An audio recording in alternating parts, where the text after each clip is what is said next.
Welcome to the Identity Work Podcast. If you are a high achiever struggling to find purpose in work, then join us as we discover how to create more meaning in work and life.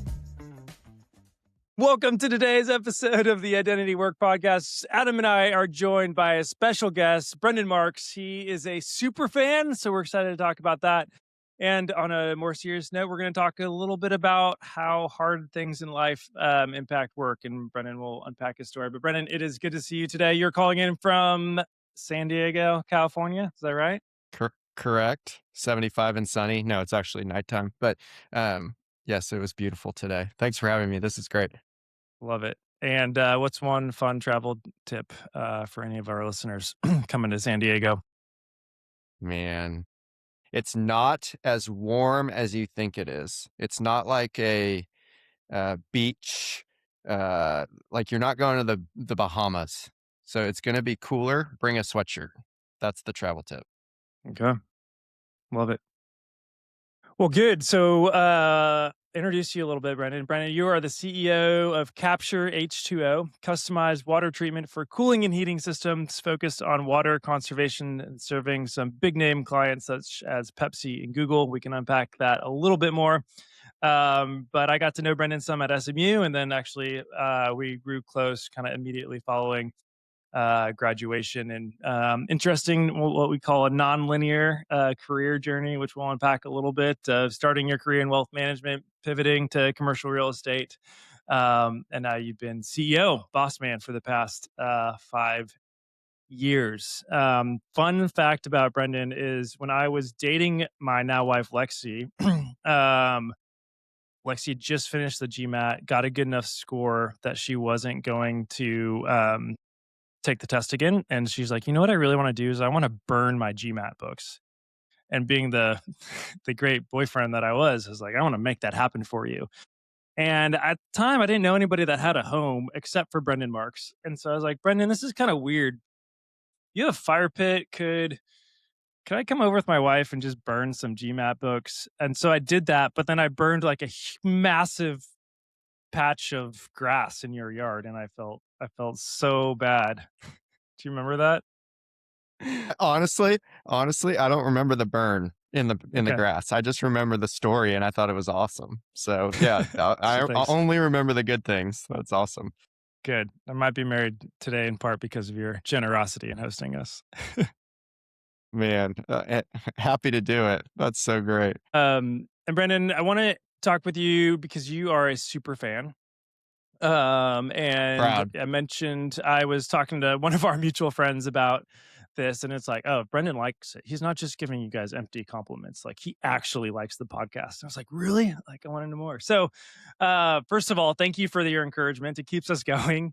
Your Yeah, words of absolutely. encouragement, the texts, coming through on Tuesday, Wednesday. And I'm just curious, like, what have you found helpful about the podcast? And yeah, we're just curious to get your thoughts on it. Yeah, I do really love the podcast. And I think first and foremost, I love you. And I think doing something like a podcast that's creative is incredibly courageous, right? Like doing something creative, doing it with consistency, 50 plus episodes is super courageous and an achievement in itself. So keep going. I love it. I also love the feel of it. I feel like it's like the Inklings, like C.S. Lewis and Tolkien sitting back and having a beer and talking about deep life concepts and issues and things they're wrestling with. So I feel like I'm sitting in the room with you and Adam wrestling through these topics, and I can identify deeply with what you're wrestling with. So I think that's part of why I love it so much is I feel like I'm one of you in the room wrestling through real things and real topics. It's great. Awesome. Thank you.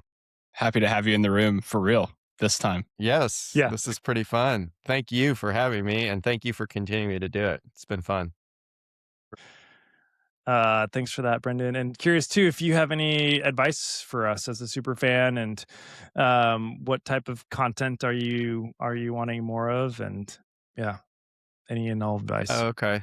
That's an easier question than advice for you. I don't have a lot of advice. I've never done a podcast, so that would be really uh, an armchair quarterback type thing to do. But um, the content that I really like, um, I I love the people you host. I think that's a really interesting mix. And then I love just getting to wrestle through what Adam's wrestling with at work. I don't know why that's so helpful. What do we call that? Like work therapy for Adam or something? But I just think that's a fun way to approach problems. Like it's very real and honest, and you guys obviously have real lives with kids and challenging jobs. And I just keep talking about the tough things that come with these things. I think it's great. Mm, thanks. Yeah, and Brendan, you were the one that texted me the other day saying, I too am worried about Adam, which I thought was really sweet. And this is the first time you guys are actually meeting. I felt that. I really felt that. I needed it. How are you, Adam? That's maybe where we should start. I'm good. I really feel like there's been a meaningful turning point in the last couple of weeks, where I've gotten to do a lot more of the job that brings me like life and energy in my work, and a lot less of the tasks that are less fun and more draining, and also just generally less hours and more sleep. So besides the herniated disc that I was talking about before the show, things are looking really great.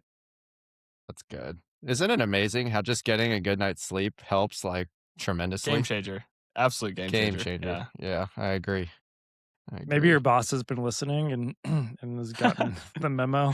Maybe. I That's love it. funny. Well, transitioning now, I guess, to a little bit more of a serious topic. Brendan, your wife was diagnosed with cancer about a year ago almost to the day. And I think one of the topics we want to talk about today is like, oh, it's all fun and rosy until like life slaps you in the face. And you've gone through one of the hardest thing imaginable. And she's doing well, and would love for you to provide an update before you you go into it. But then just talking about how, yeah, when life feels like it's falling apart outside of work, how does that impact work? And you're like CEO, you have to show up to some extent. And so would like to press in there. So, but I think first, just how are you guys? How's Kate doing almost a year into treatments now? Yeah, thanks for asking. Yeah, so Kate, my wife, was diagnosed sometime in January, February of last year. We were trying to figure that out earlier. She had has breast cancer, um, and it was stage 2B, so it wasn't like super far along, but it definitely wasn't early. So that diagnosis was incredibly shocking. And over the past I guess the 6 to 9 months after that, she was. I didn't know this, but they treat with chemo and medicine prior to doing surgery. That's like the best way to attack it. So she did a series of 13 weeks of chemo with medicine, and then waited 5 weeks, had surgery, and was they believe that she's had a complete response. The cancer seems to be completely gone, and she's on the mend, hair's grown back, and is doing incredibly well. So we're super, super grateful for that. Thanks for asking. Wow. Yeah, praise the Lord. That's awesome. Amen. Amen. Yeah, so walk us through that when, you're worried about the next meeting, the next, client account check-in with Google, and then all of a sudden you're going to doctor's appointments. Like how has that experience kind of shaped your view on work? Yeah, a lot. I think it hasn't answered all the problems that I wrestle with regarding identity and work and meaning and joy and all of those things, which I thought it might. Like, oh well, this really deep thing happened, and so now I every day I'll wake up and just be thrilled that my wife's alive. Right? Obviously, we're super super grateful, but I think there were a few pieces that really life things that I learned. One that there's different types of toughness. Um, I pride myself in being this like I can do anything for long periods of time and be really tough. Um, it and that's more of like an outward toughness.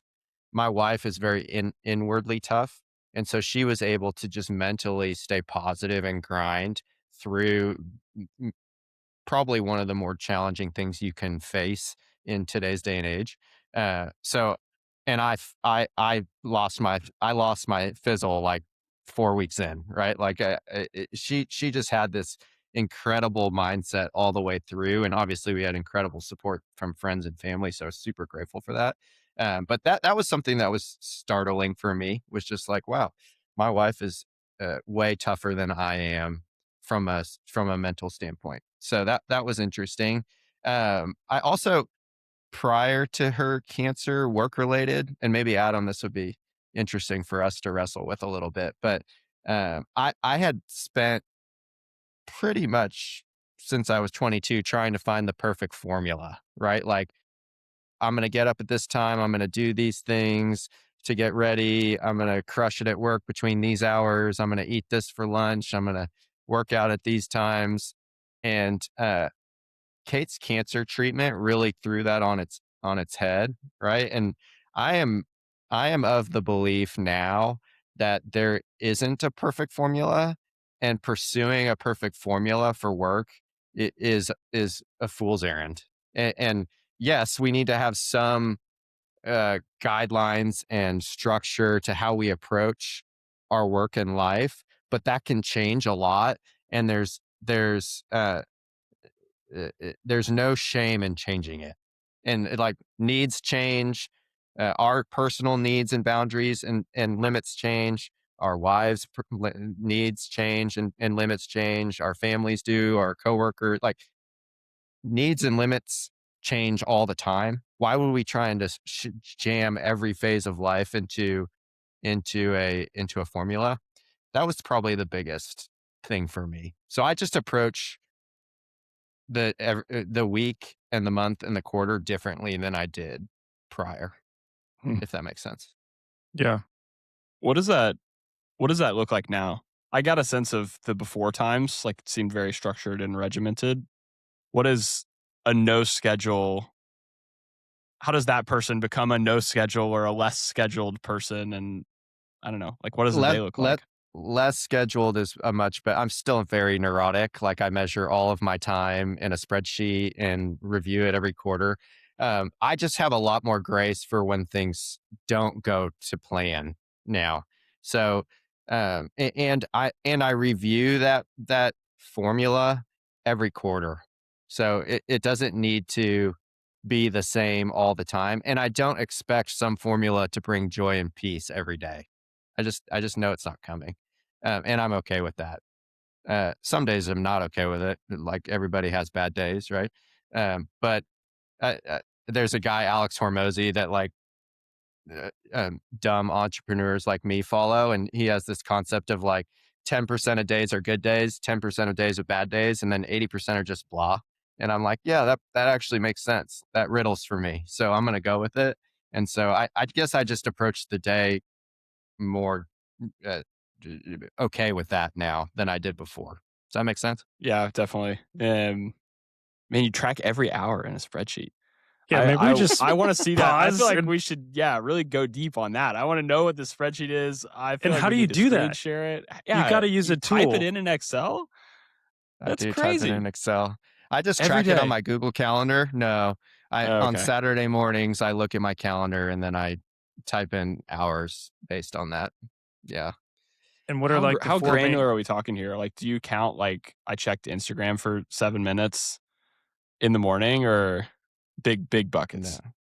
Big buckets. Yeah. Yeah. Okay. I actually separate days into focus and buffer days. And then I have activities that are in both of those categories.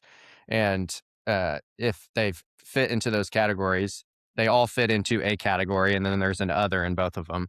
And I try and focus on the things that'll actually move the needle for capture as opposed to things that don't. Like last quarter's learning was I spent 65 hours on general meetings, which some of those are customer meetings that I have to do, but some of them are meetings like so and so introduced me to so and so. So I sat with them for an hour, right? Like, so, okay, I need that to be like 30 hours.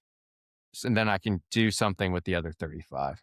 So, yeah, I don't, maybe you're thinking like, wow, Brendan, that sounds way more formulaic than you were leading into, but it works for me for now. And then when it doesn't, I'll change it, and I'm okay with that. And what are your like 4 macro title like buckets of time? It doesn't have to be Uh, 4, but I'm just curious. I have two macro, which is Yeah. focus and buffer. So Okay. buffer is like we have 5.5 hours of Monday team meetings, right? That goes in the buffer category. The focus changes every quarter. So it's usually like the question is, what is the constraint on the business that if I could unlock would help us grow, right? So this quarter it's launching paid ads on LinkedIn, and we have to edit those based on feedback, which from the market, right? And then hiring 2 salespeople. And if I can do those 2 things and do them well, then we'll be way better off in 90 days than we were on Jan 1. So those are in the focus category. And then in buffer, it's like stuff that you have to do to make the day go, make the business run. So Yeah. does that help? Does help. I'll, I'll Yep. send you the spreadsheet if you're actually interested. You guys can Yeah. chip Would away love at it. it. Yeah, I'm Yeah. certainly interested. I'm curious. I know you talked about one learning from that experience, but I'm curious to just have you reflect a minute on like how has that served you? I know, it's shifted and changed and a big learning has been almost like moving away from the importance of that. But yeah, it feels just like such a unique approach that I imagine has led to some deep reflections on what of this boxes and these Excel hours was stuff that was fun for me or not fun for me and has shaped the way you've approached work. So yeah, curious to have you spend some time talking Yeah. about those So learnings. to rephrase the question a little bit, are you asking how was Kate's cancer affected the thing I was I enjoy? more asking about the time tracking. Like how has the time tracking Oh, led you to like reflect on what parts of work are interesting or not interesting, meaningful or not meaningful for you? yeah, that's a great question. I don't know if I have like a really good answer on that. There's a lot of so I am very good and enjoy building culture, doing the new thing, and sales. I don't love like doing what we've already built a lot of times, but like any good business needs you to do the thing that works well a billion times, right? So I think that's discipline is being willing to do something you don't enjoy over and over and over again, right? Like I like the gym. So do you, Adam. So going to the gym is not really discipline. It's just life and enjoyable for us, right? Whereas like I don't know, inputting our data into HubSpot so that we have great data is like stabbing myself in the eyeballs, right? So, but I have to do it, or else we won't have good data. Um, so yeah, I think Kate's cancer honestly forced me to shut down a lot of my hours because I was taking care of my wife and trying to serve my kids well. Uh, One, it forced me to stop doing things that I was okay at and that probably I should just get out of the way on. And so our team really stepped up. I have an amazing team and they really crushed it, which is awesome. And two, it forced me to figure out like, okay, what do you actually need it for? And if I do more of that, then the business will really thrive. So that was something, a byproduct uh, of, of that time that was miserable that was really positive. Did that answer your question? Yeah, definitely. I'm sitting and thinking more about the way that you framed doing the stuff you didn't like as discipline.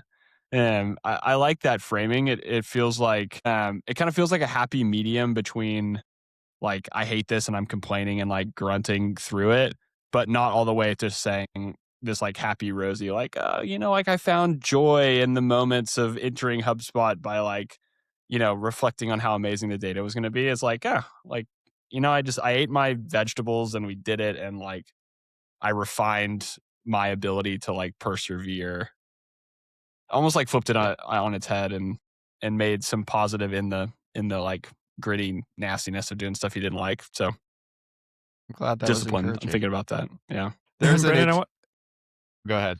Oh, I was gonna say, I wanna go back to what you said almost at the beginning around where you almost thought Kate's cancer would change your perspective on work more than it has. Can you unpack that a little bit? I thought that was really interesting. Yeah, that's a interesting catch there that you said. I thought that like a traumatic life changing and to be fair, like Kate had surgery. We about a week and a half later, we flew to Hawaii with the kids and we're there for like 2 weeks. It was the best 2 weeks of my life. Like we were on just cloud nine. It was amazing. And I kind of thought that would be the rest of my life, right? Like I'm just so grateful that my wife's alive and we're here, my kids are healthy. Not long after that, like my sinful soul was just like, oh, I'm not as grateful as I was. So that was surprising to me.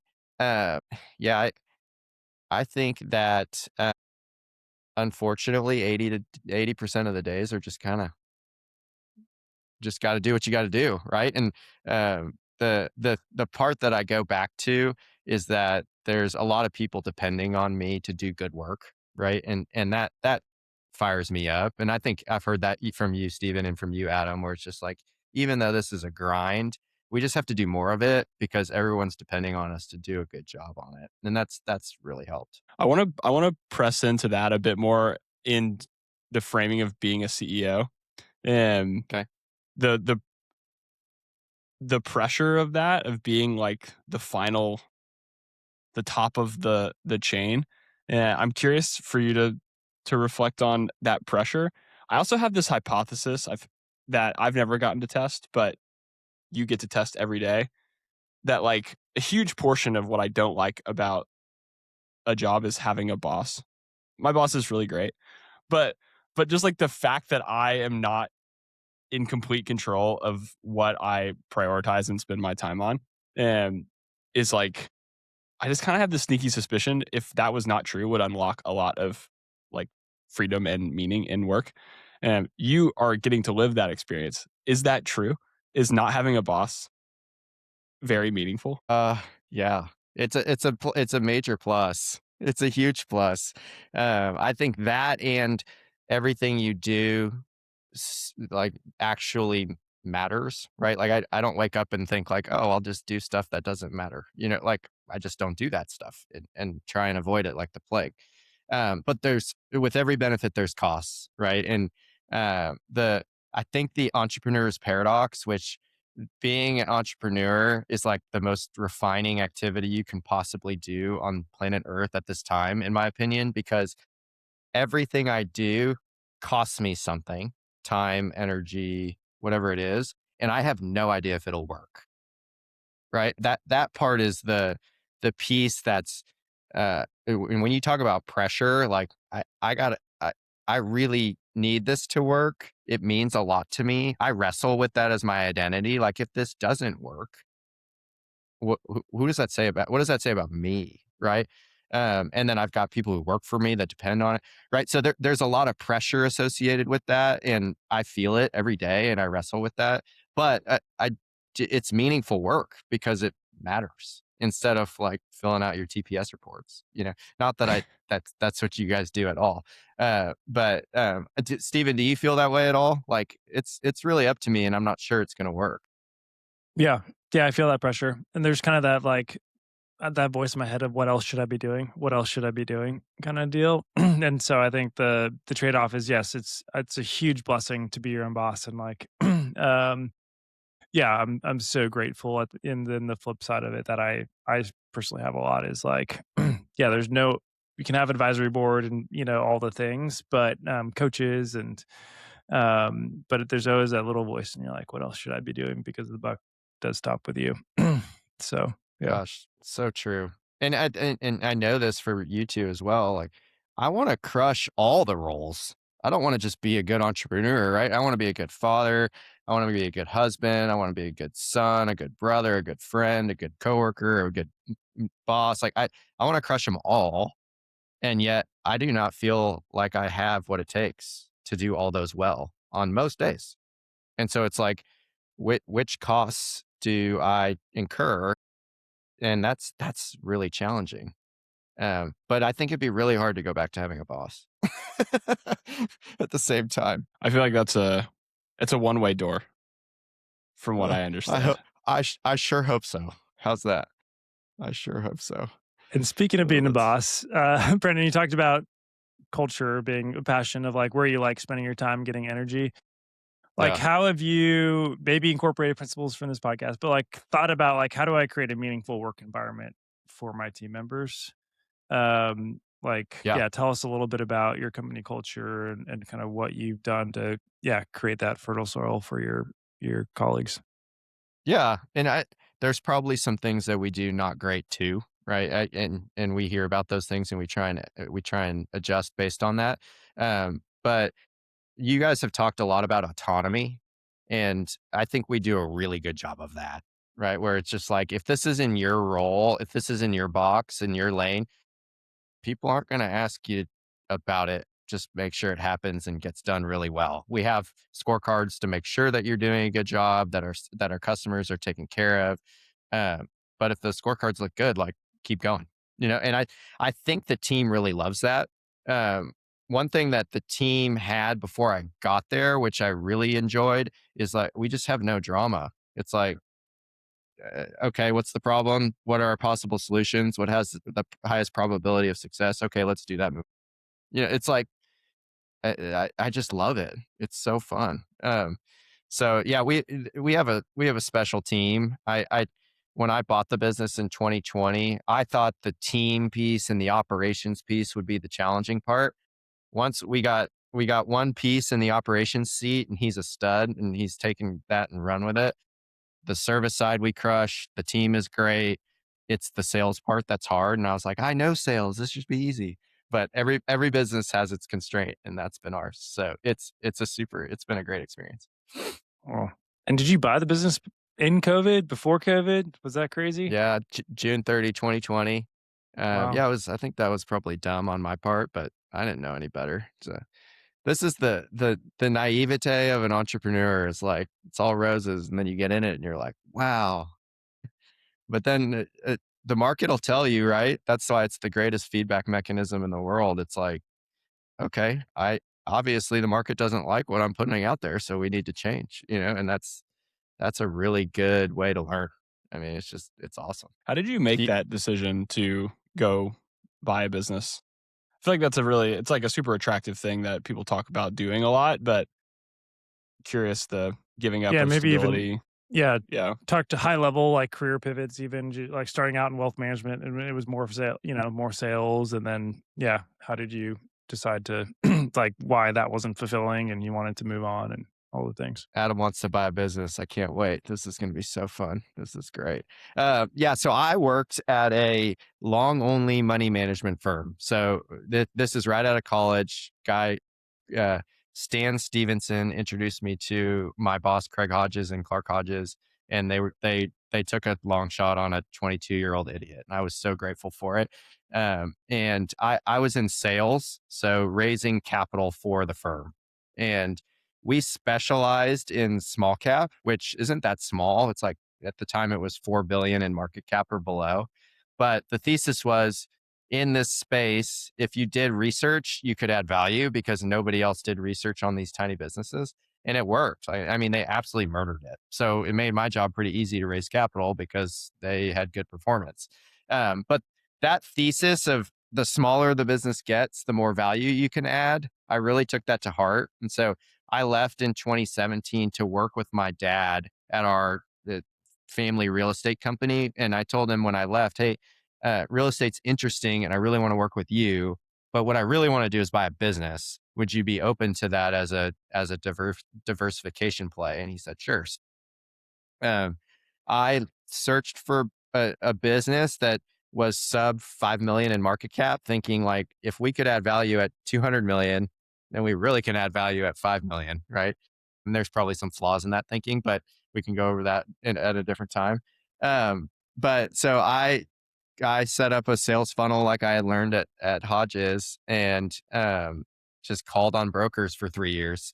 And there's a great book that Harvard Business Review wrote a book called buying a small business or something like, I can't remember, some title like that. And it's basically a playbook on what to look for, how to look for it, how to raise capital, kind of everything you could ever want to know on how to make that transaction happen.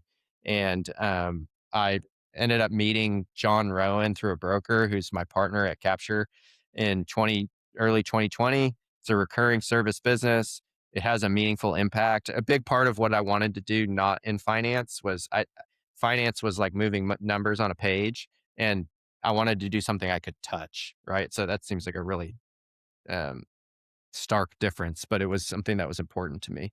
And so I met John, walked through the business, we valued it, and then closed on June 30th, and it's been a whirlwind ever since. July 1st, I was like, "Oh crap, I'm so tired, and now I have to run this business."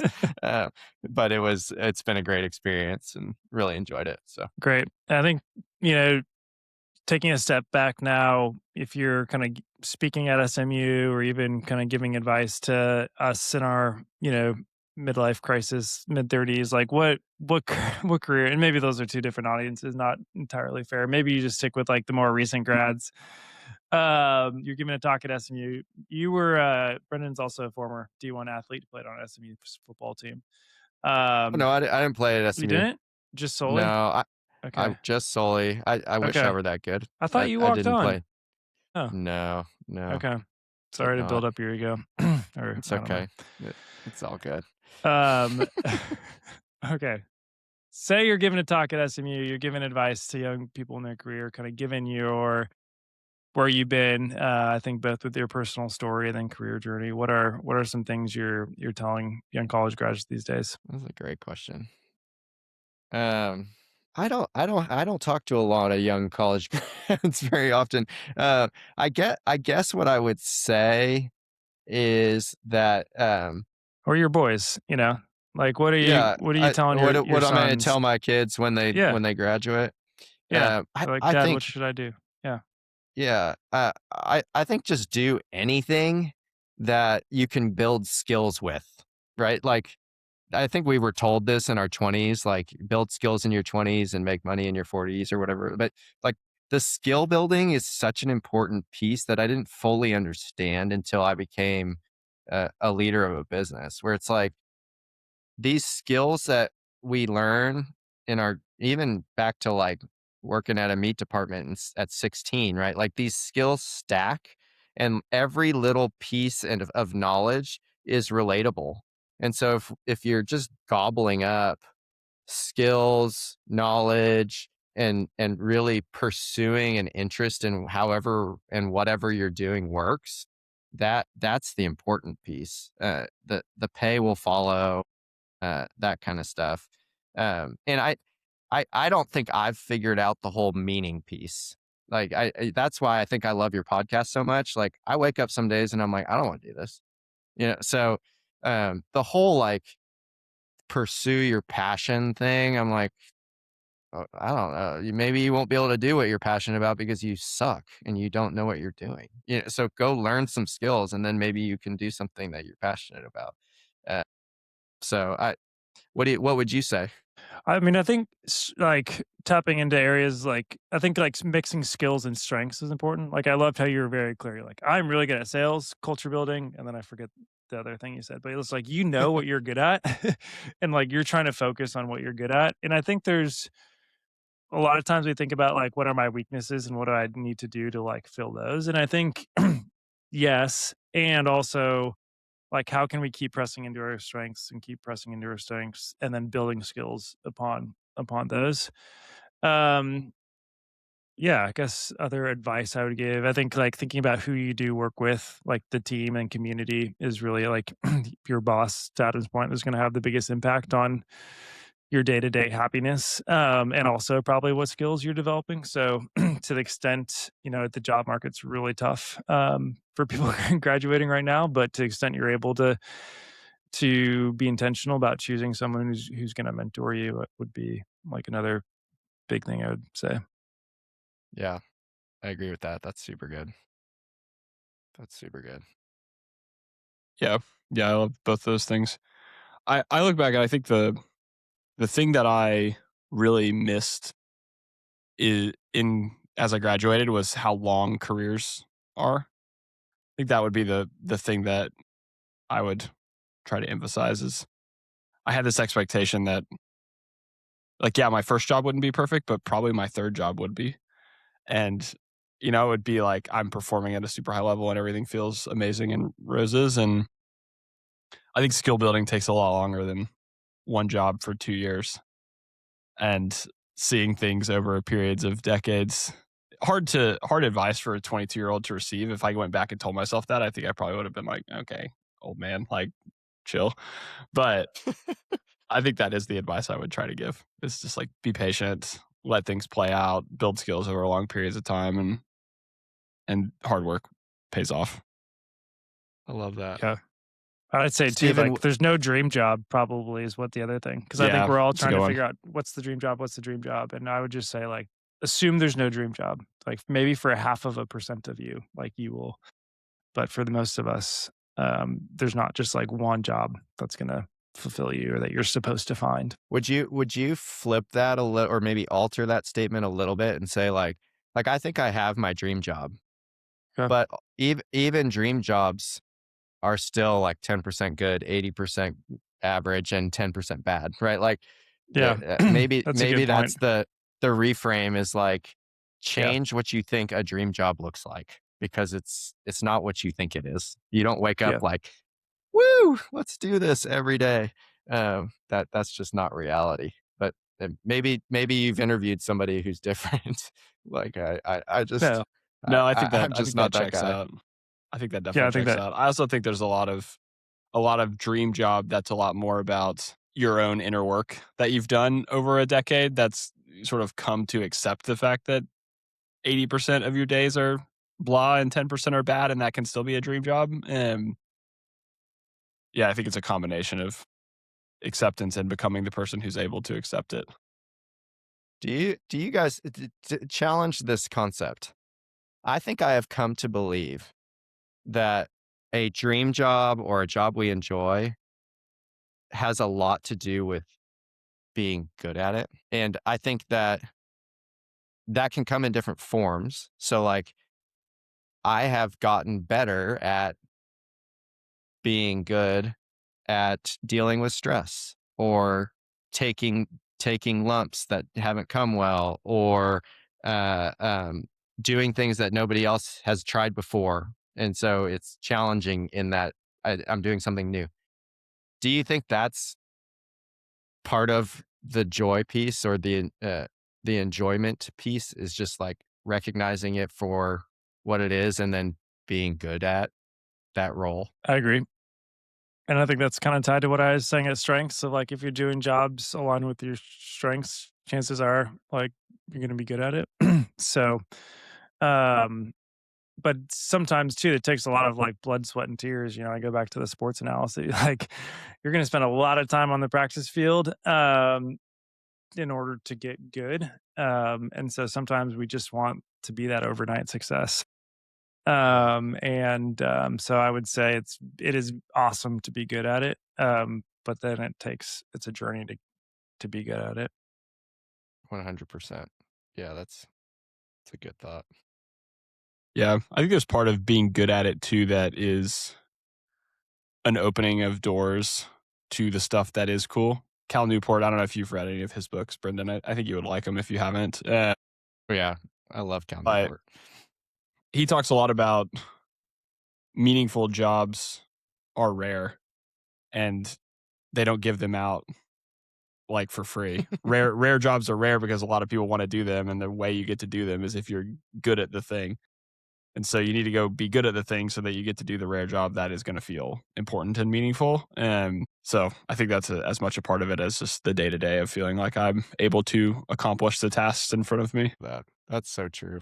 That is so true. All Interesting. right. Well, time flies when you're having fun. And Brennan, I like that you turned the tables on us a little bit. Anything else we didn't get to? We have our always on questions. Can't wait to get to Trend Spotter, but anything else? Um, yeah. Yeah. Let's see. What did I have in here? No, I think that's it. I mean, Adam, do you feel like you're trying to find a formula that works for your day? Um, and I certainly am not as formulaic as you. I haven't tracked my hours, but I do. My wife and I have a book where we try to answer like a question every day. It's like a 3-year long book with a different question every day that we're trying to go through. And the last question we answered today was, what's something you have to do every morning for your day to feel successful or something like that? And my answer Huh. was my entire 2.5 hour morning routine. um, Wow. which I think Okay. probably like, gets to the answer of like, I am certainly trying to be formulaic, but having a 9-month-old just makes like morning formulas impossible because she wakes up at some variable time. And so, I'm mid stride on writing a newsletter. Then all of a sudden it's like, I gotta go feed a bottle. And And then I'm to out of be my flow. And to be an encouragement on this, like 0 to 2 is hard. Like it does get easier. And people like are like, "Oh, baby is so sweet. You should really enjoy it." Like it's hard. And once they start like wiping their own butts and going to school and like you're going to have a new life, bro. It'll be way different. So, like it I sounds hope that's nice to have some encouraging. consistent morning time. So when I think of formulas, I really think of like morning routine, but I do certainly think that in work, is there a formula to meaningful work that's more successful than past? I think this like pursue strengths thing feels like a bit of a secret weapon to me in the meaningful work conversation. That's like something I really did not understand at all 2 years ago and has completely changed the way that I show up every day. And That's great. it's led me to be able to accept the hard things.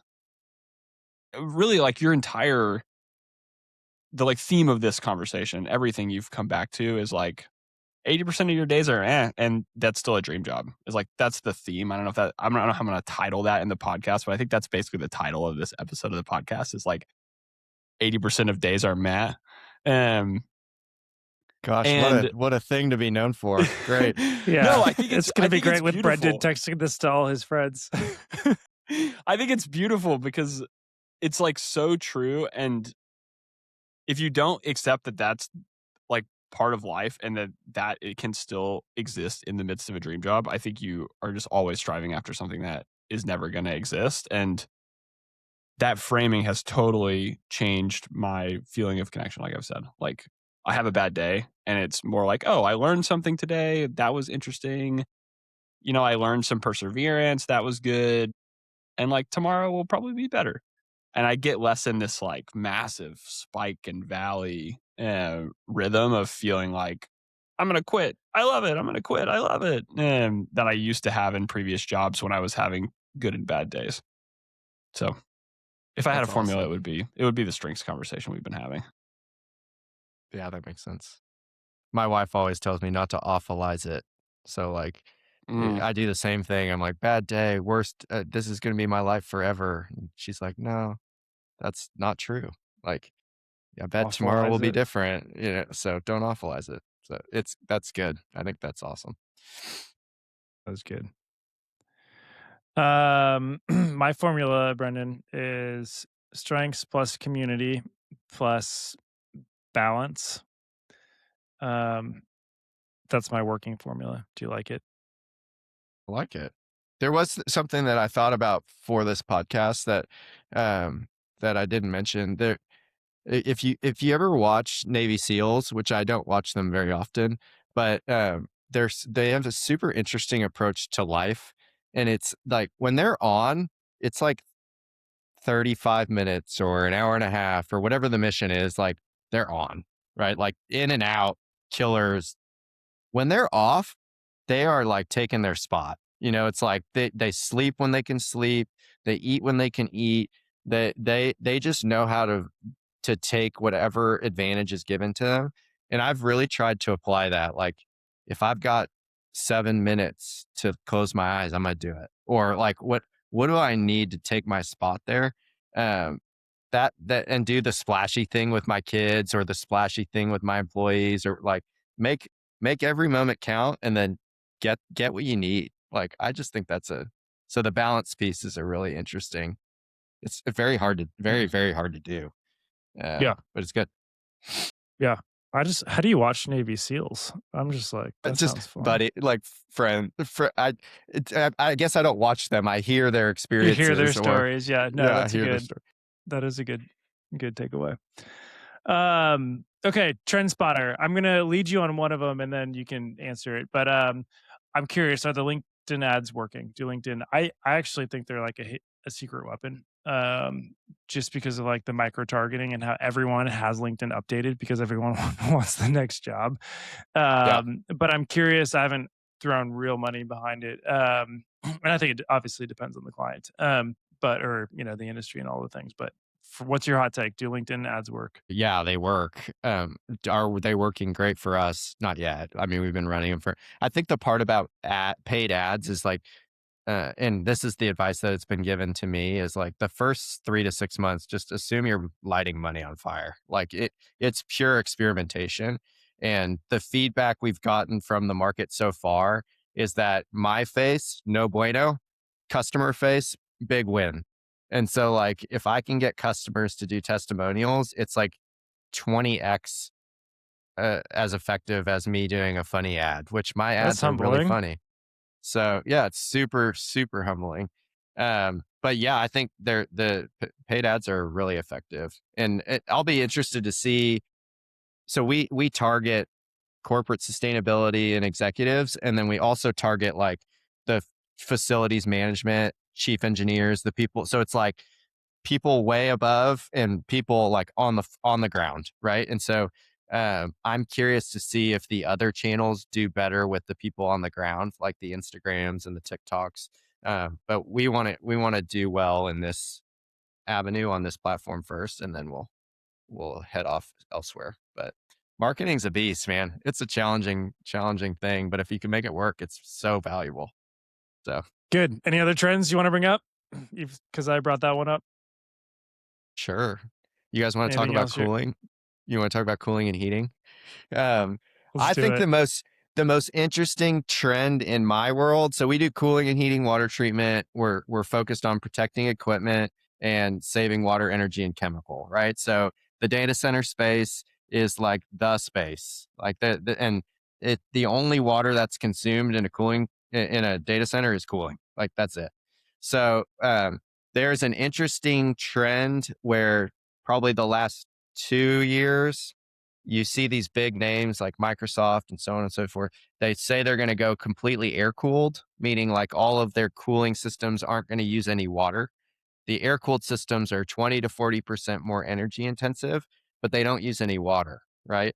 Um, the interesting trend that I'm seeing is a push back towards water cooled. And the reason is that these companies are not dumb, and they know that the energy that they're using in the air cooled systems comes from somewhere, and it likely consumes water. And so they're doing all the work to go back to find how this energy is consumed, energy is created, and figuring out how much water is consumed there and doing the calculus. It's fascinating. So like that's a very niche trend, but we're seeing a push back towards water cooled in the data center space, which is fascinating. So Wow. Yeah, we often talk about AI, and this is a whole nother avenue or the downstream effects, I guess, of all the the rise in data centers. And yeah. Brendon, this name might mean something to you. The first client I ever had in, I think I'm outside of my like NDA that I can talk about this. It was Vertiv, yeah, which they make cooling units for data centers, Stephen. they were Um, th- they were kind of the first to do direct to chip, right? yeah, it was fun. I knew nothing about it. I was 22. I was trying to tell these 45-year-old sales guys how to sell to Google better with my really cool spreadsheet that I made. I don't think that they were really interested in my advice, but their business has done amazing, as you would have Yeah, expected. Yeah, must have been because you yeah. worked for them. So It was yeah, the that's sales awesome. calculator that I made. That's what did it. That's awesome. I love that. You can take credit. Do it. We ask all of our listeners is, from your experience, is meaning in work found or created? You got to answer that first. One of you guys. You're the guest. People know our perspective. Is meaning found or created? I think it's I have a unique perspective on this, and so I don't know if my opinion is relevant. I choose what I do for a living, right? So like I have that the flexibility to do that. Um, so and I don't have the answer. I've already admitted to that, right? So I think that a lot of the meaning that I've experienced has been through the people that I work with and the mission that we're trying to achieve. Um, so I don't know if that falls into the created or found category, but yeah, You can answer it however you want. I love it. great. I didn't Great. answer it. I just gave you a third Such answer. a good politician. You answer the question you want to answer. Oh, I would be a I'd vote terrible for you. politician. Thank you. Thank you. Clearly, if the ads with your face aren't doing well, They suck. They really suck.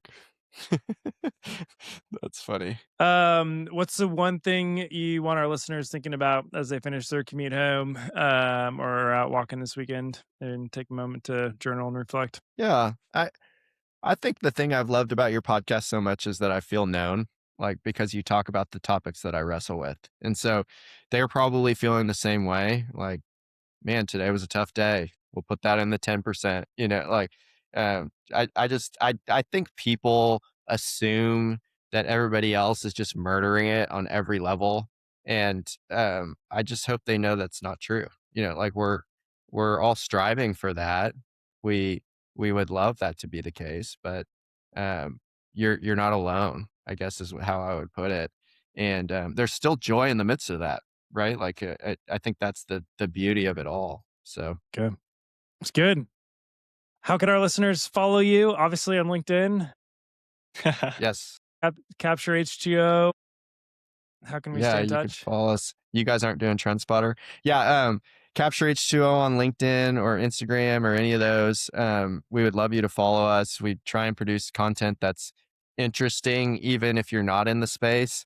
So if you're interested in water savings as a general, water and energy savings as a general concept, we'd love you to follow and interact and engage with what we build. And yeah, that'd be great. But Adam, anything else? You look deep in thought. I think it's great. As I was always. thinking about a trend spotter to see if Brendon was going to come back and try to hit me with that again. The trend spotter I came up with was AI.com was bought for $70 million and they had a Super Bowl ad before they released a product. So I always go into some AI trend, but that's a random interesting fun fact from the week. That's super interesting. They had a Super Bowl ad before they had a product. Pre-product Super Bowl ad, $70 million domain. Somebody was thinking ahead on that one. Way smarter than me. Yeah. I don't know who bought AI.com 30 years ago. GoDaddy made a bunch of money or something. That's wild. Good. All right. Well, with that, we will see you guys next time. Brendon, thank you so much for giving up your evening to spend time with us. Thank you for your encouragements, for your support, for what you're doing. And so thank you so much for joining us tonight. Likewise, brother. Appreciate it. It's been fun. This show has been brought to you by Arvo Advisory, a new category of consulting company, half management consultancy and half executive communication and PR firm. Arvo works with great leaders to craft and communicate their strategy to achieve change and create valuable companies. Find out more at arvoadvisory.com or follow us on LinkedIn. And finally, if you've been blessed at all by this podcast, please remember to rate and review the show or share it with a friend. And with that, go forth and know that you are loved because of who you are and not because of what you do for work. See you next time.